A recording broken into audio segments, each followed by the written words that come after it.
Ever wondered how much time you actually spend on your phone every day? Let me show you how to check screen time on Android. First, open the Settings app on your phone. Now scroll down until you find Digital Wellbeing and Parental Controls, then tap on it. Once it opens, you'll see an overview of your phone activity.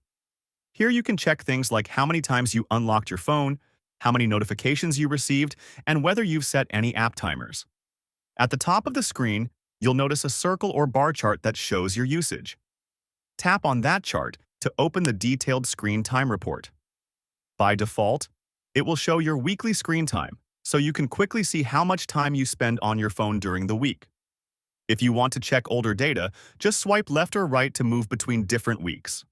You can also tap on any specific day to see your daily usage details.